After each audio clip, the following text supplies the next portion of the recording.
예수님께서 이제 십자가를 지시고 이제 부활 승천하실 때가 가까우시면서 제자들에게 몇 번 그를 암시하는 말씀을 하셨는데, 그것 때문에 제자들은 굉장히 두려움에 사로잡혔습니다.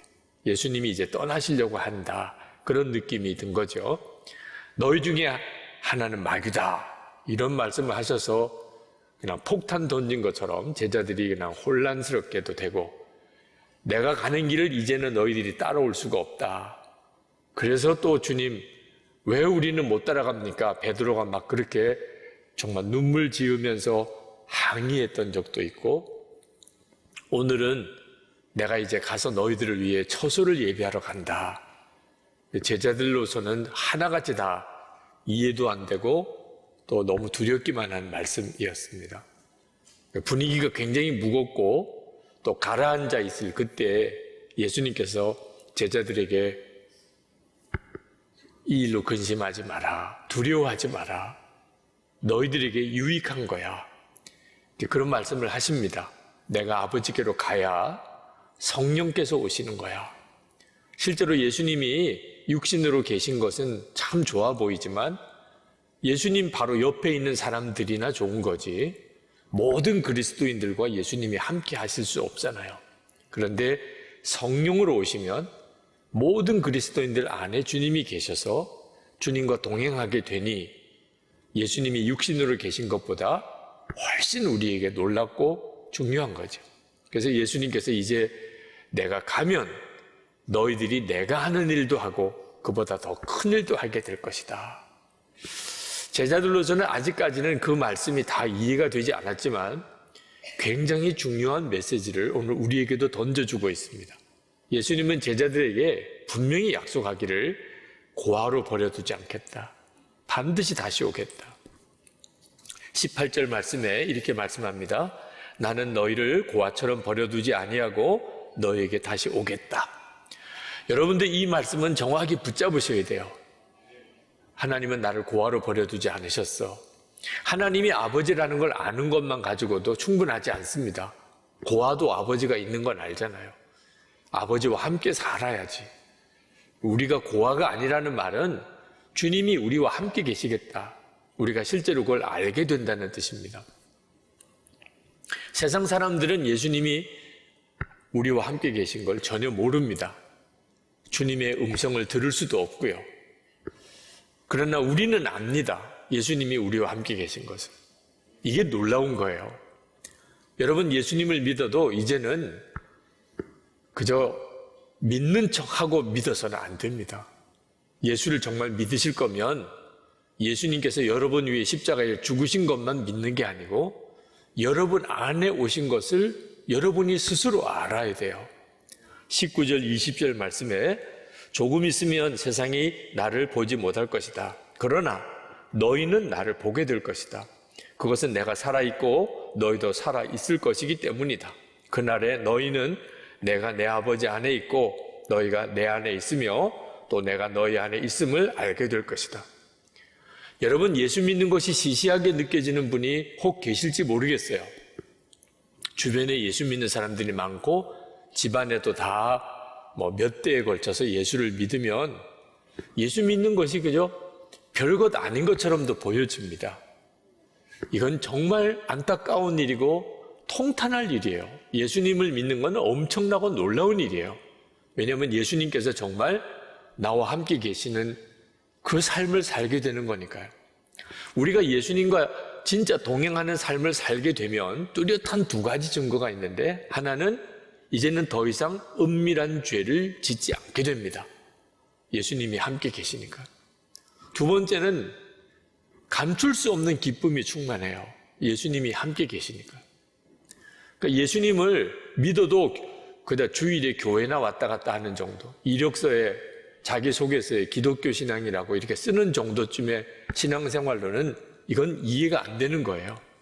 은밀한 죄를 이기고 감출 수 없는 기쁨이 있는 이런 차원은 정말 이해도 안 되고 경험도 못 해본 그리스도인들이 너무너무 많습니다.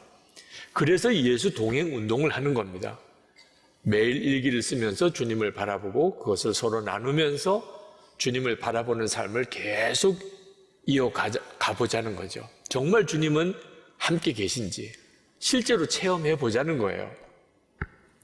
저는 예수님께서 제 안에 계시다는 것을 고등학교 때 처음 들었어요.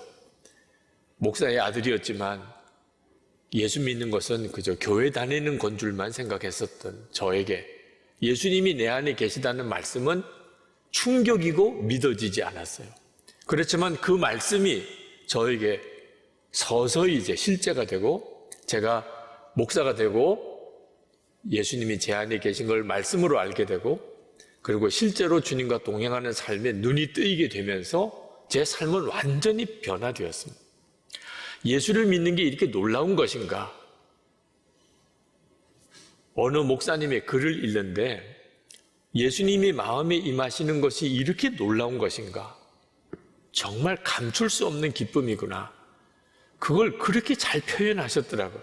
그래서 제가 그 목사님의 글을 스크랩을 해두었는데 오늘 읽어드리고 싶은 마음이 들었어요. 오몽근 목사님이라는 목사님이 쓰신 글입니다. 세계적인 위대한 흑인 연가 가수인 헤이즈가 이런 고백을 했다. 그는 미국 조지아 산골에서 맨발로 도시에 나온 무식한 흑인 청년이었다. 목소리가 좋다고 해서 교회 찬양대에 섰는데 그 덕으로 어느 부자 의삿집에 점심 초대를 받았다. 그 집에서 헤이즈는 처음으로 유성기를 보았고 그 유성기로 당대의 명성이 높았던 카루소의 노래를 듣게 되었다. 그 순간을 헤이즈는 이렇게 회상하였다. 카루소의 노래를 듣는 순간 내 가슴에는 요란한 종이 울리기 시작했다. 그리고 내 가슴에는 카루소로 가득 차게 되었다. 저 지평선 너머에서 나를 부르는 소리가 들렸다. 나는 그 이후 카루소에게 미쳐 살았다. 카루소가 나를 끌고 갔다. 카루소처럼 말하고 카루소처럼 행동하고 카루소처럼 노래를 불렀다. 이것이 조지아의 산골 청년이 오늘날 세계의 헤이즈가 된 원동력이다. 이런 헤이즈와 같은 경험은 누구에게나 있다. 나도 어릴 적에 내 가슴 속에는 성복이 누나가 살고 있었다. 예쁜 여학생 교복을 입고 나를 예뻐해주는 성복이 누나는 별천지에서 온 천사와 같았다. 그 누나에게 잘 보이려고 나는 열심히 코를 닦았다. 그러다가 또 국민학교 5학년 때쯤에는 내 가슴 속에 윤숙이가 살게 되었다. 윤숙이에게 잘 보이려고 다리 위에서 뛰어내리기도 했는데 윤숙이 때문에 공부도 더 열심히 했다. 그러다가 또 내 가슴 속에는 톨스토이가 살게 되었고 데미안이 살게 되었으며 다시 도스토옙스키가 혹은 슈바이처가 살다 가곤 했다. 참 많은 사람들이 내 가슴 속에 살았었다. 지금 아내인 이내도 살았었고 또 어떤 소녀도 어떤 여인도 살곤 했다. 그러던 어느 순간인가 내 가슴 속에는 헤이즈의 가슴에 살던 카루소보다 더 강한 힘찬 종이 울리게 되었고 나는 내 가슴에 새로운 주인을 맞아야만 했었다. 그는 방황하던 내 가슴에 깃발을 꽂아 주었다. 그는 목마른 내 가슴에 샘물이 되었다. 그는 아내 이내보다도 내 아이들 석경유와 뚜기보다도 더 강하게 내 삶을 이끌어갔다. 내 속에서 일어나는 수많은 욕심도 그를 바라보면 눈 녹듯이 사라지고 말았다. 내 속에서 번뜩이던 미움의 비수조차도 그의 말을 듣노라면 솜방망이처럼 부드러워지고 말았다. 정욕의 불길도 그의 진실 어린 눈동자 앞에서는 거룩한 감동이 되고 마는 것이었다. 더욱 놀라운 것은 그의 사랑에는 투기가 없고 그의 정열에는 나님이 없다는 것이었다. 그는 주인이면서도 종처럼 알면서도 모르는 것처럼 내 가슴 속에 있으면서도 없는 것처럼 살아왔다. 그는 내 가슴에 살면서 내 가슴에 들어오는 모든 것을 다 보았다. 늑대가 내 가슴 속에 숨어 들어온 것을, 뱀이 넘어온 것을, 내 가슴의 어느 방에는 창녀까지도 살았던 것을 그는 다 보고 있었다. 그래도 그는 나를 기다려 주었고 그래도 그는 나를 기대해 주었다. 그렇게 많은 세월 속에서 수많은 사람이 내 가슴 속을 지나가고 나서야 나는 비로소 그를 알게 되었다. 나를 나보다 더 사랑하는 사람, 내가 그렇게 그리워하던 발자국의 주인공, 늘 보고 있어도 보고 싶은 사람, 그 사람이 예수다. 나사렛 사람 예수다. 그가 내 가슴 속에 살자 나는 하던 공부를 바꾸었다. 꿈이 바꾸어졌다. 사랑도 취미도 친구도 바꾸어졌다. 그는 그렇게 모든 것을 바꾸는 혁명가이기도 했다. 그러므로 오라. 이대로는 안 되겠다고 하는 사람은 오라. 아니, 누구든 오라. 그를 가슴에 살게 하라. 그러면 그가 사는 가슴에 종소리가 울리고 그대도 헤이즈처럼 되리라. 정말 제 마음에 일어나는 그런 감동, 충격, 기쁨을 어쩌면 그렇게 잘 문학적으로 표현했는지 감탄했습니다. 저는 여러분이 다 누릴 은혜라는 것을 말씀드리고 싶은 거예요. 여러분이 예수님을 믿으면 절대로 재미없게 그저 교회만 다니고 예수 믿는 것도 힘들다 이런 소리나 하면서 신앙생활 하도록 부름을 받은 게 아닙니다. 정말 감출 수 없는 기쁨.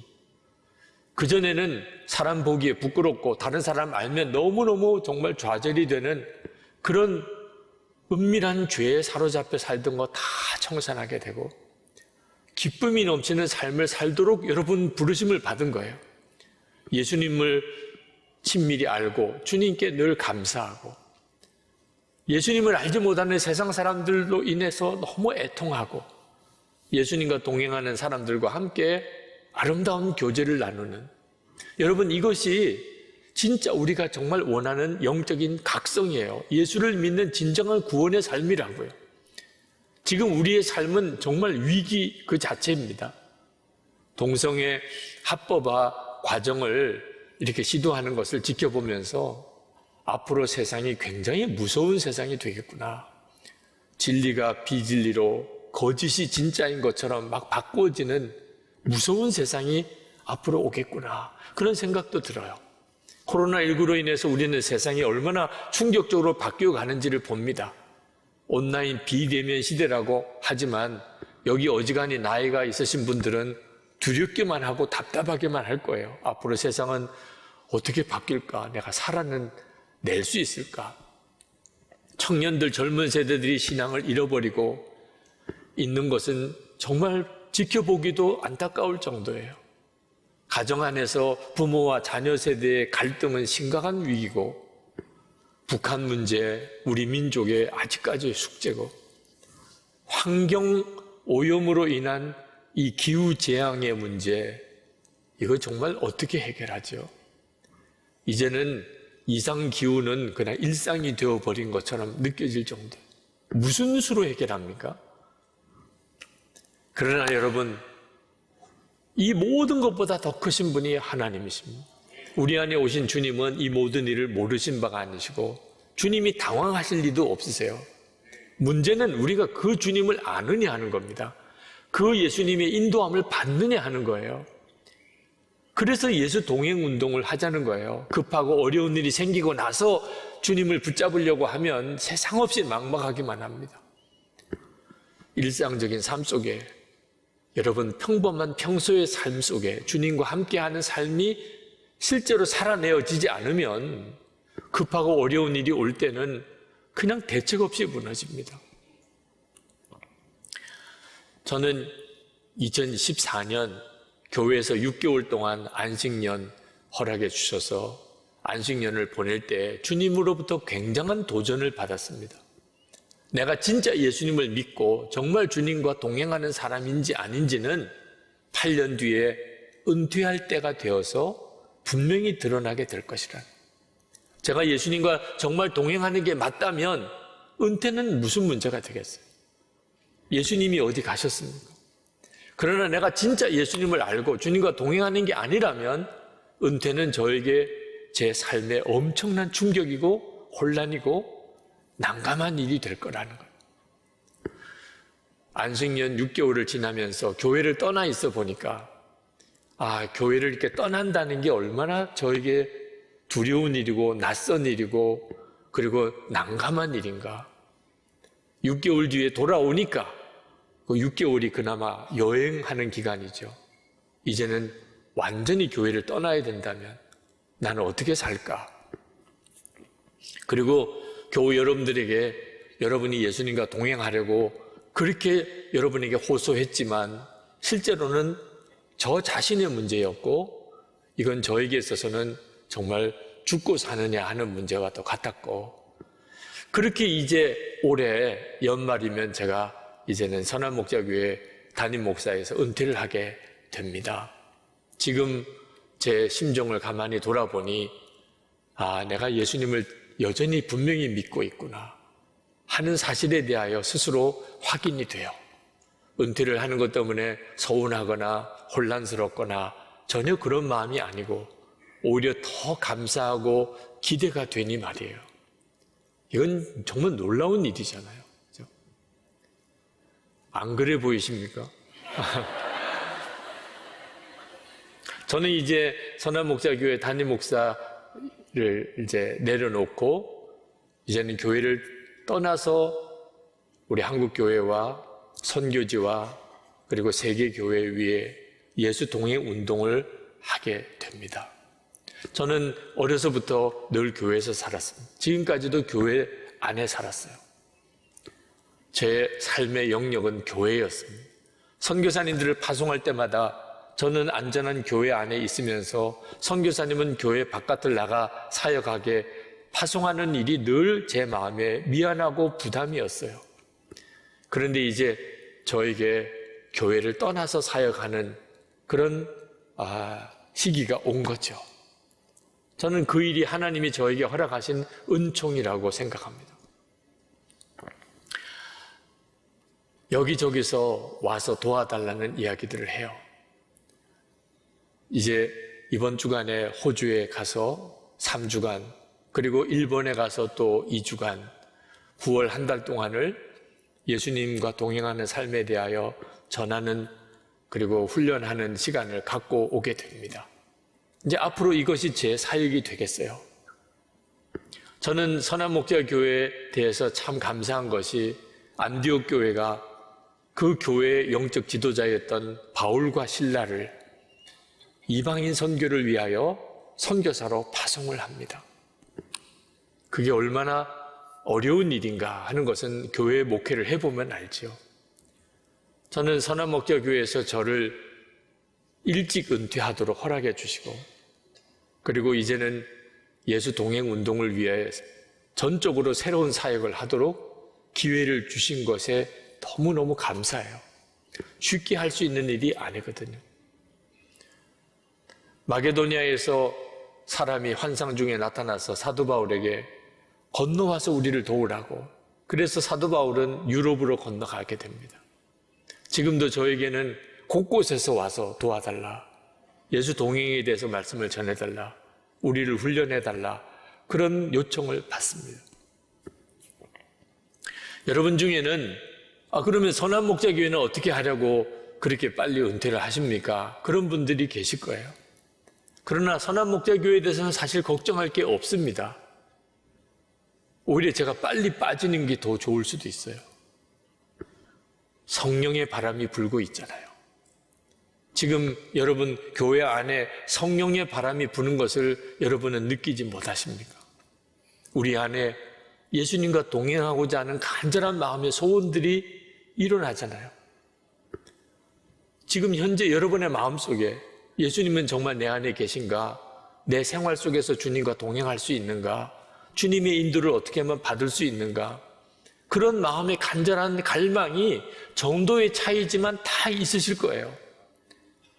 왜 이것을 성령의 바람이라고 하냐? 전적으로 성령의 역사이기 때문이고 한두 사람이 아니고 이 많은 교인들이 다 그런 마음의 갈망을 가지고 있다는 것이 이건 놀라운 일인 겁니다. 여러분이 여러 많은 교회를 경험해 보셨다면 이 일은 저절로 일어나는 일이 아닌 겁니다. 제 후임으로 담임 목사님이 되시는 김다희 목사님 안에 주님과의 동행에 대한 갈망이 저보다도 더 뜨거우세요.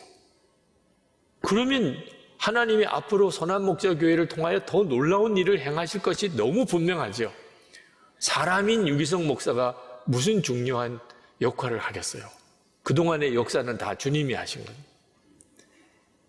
어느 성령 집회 끝나고 어느 분이 그렇게 댓글을 다셨더라고요. 성령 집회 내 안에 계신 주님을 온전히 늘 바라보며 살겠다는 고백을 하게 되었습니다. 하나님의 은혜에 이루 말할 수 없는 감격과 눈물이 그 자리에서 쏟아졌어요. 같이 말씀을 들은 12살 아들도 예수 동행 일기를 함께 쓰자고 하더라고요. 그리고 며칠 안 되었지만 사춘기가 시작하는 아들과 예민한 엄마와의 관계에 평안이 찾아왔습니다. 아들과 제가 우리 안에 주님이 계신데 우리가 이러면 되겠냐며 서로 까칠하게 굴던 것이 줄어들었습니다. 아직은 시작에 불구하고 일기 쓰는 것이 어색하지만 계속해서 주님을 바라보며 예수 동행 일기를 쓰려고 합니다. 여러분, 이런 고백이 한두 사람이 아니에요. 오늘도 우리 홍영희 성도님 간증을 들으실 때 참 마음에 깊은 감동이 돼요. 이 일을 어떻게 사람의 일이라고 하겠어요? 예수님께서 제자들에게 내가 가는 것이 너에게 유익하다. 성령이 오실 것이기 때문에 이 일이 지금 우리 교회 안에 이루어지고 있잖아요. 그러니 선한목자교회는 앞으로 하나님께서 정말 더 놀라운 일들을 이루어 가실 것이라고 저는 굳게 믿습니다. 여러분, 오늘 위드 지저스 데이에 여러분 안에 예수님을 믿는 믿음의 차원이 명확해지기를, 정말 예수님과 친밀히 동행하는 그 신앙의 삶을 살게 되기를 축복합니다. 은밀한 죄는 이제는 완전히 청산이 되고, 그리고 감출 수 없는 기쁨이 넘치는 그 삶을 사시란 말입니다. 가정에서, 또 여러분 교회 공동체 안에서, 여러분의 일터와 여러분 주변 사람들에게 지금도 예수님과 동행하는 그 사람이 있다. 여러분이 그 증인이 되시기를 하나님께 구하세요. 하나님, 저를 증인으로 쓰세요. 제 안에 오신 주님, 저를 통해서 정말 감출 수 없는 기쁨으로 사람들에게 드러나 주시옵소서. 그 은혜가 오늘 여러분에게 다 기름 부음 임하듯이 임하게 되기를 축복합니다. 그러면서 또 하나, 이 일을 선한목자교회 안에서뿐만 아니고 한국교회 교회마다, 성도들마다 다 주님을 아는 눈이 열리는 일을 위하여 시작하는 이 예수 동행 운동, 그리고 선교지마다 전 세계에 있는 교회에 가서 지금도 주님이 우리와 함께 계심을 선포하고 그 주님을 만나는 눈이 열리는 역사가 일어나는 이 예수 동행 운동에 여러분이 정말 기도로 함께 해주시기를, 그리고 필요할 때 봉사자로 같이 섬겨주시기를, 그리고 재정의 후원자로 함께 하셔서 이 사역이 하나님이 이끄시는 대로 계속 되어질 수 있게 해주시기를, 함께 해주기를 간절히 부탁을 드리는 것입니다. 그 일은 여러분 자신에게도 엄청난 유익이 되실 겁니다. 이제 우리 다 일어나셔서 함께 우리 기도하면 좋겠는데, 하나님, 저를 예수님과 친밀히 동행하는 바로 그 놀라운 은혜의 삶을 사는 자로, 그리고 예수 동행의 증인으로 저를 사용하여 주십시오. 그리고 이제 유기성 목사님이 이 예수 동행 운동을 위하여 선한목자교회 담임 목사직에서 은퇴하고 그 사역을 하게 된다는데, 이 예수 동행 운동이 한국 교회를 새롭게 하고 나라와 민족을, 세계 열방의 영적인 대각성이 일어나는 일에 불씨로 쓰소서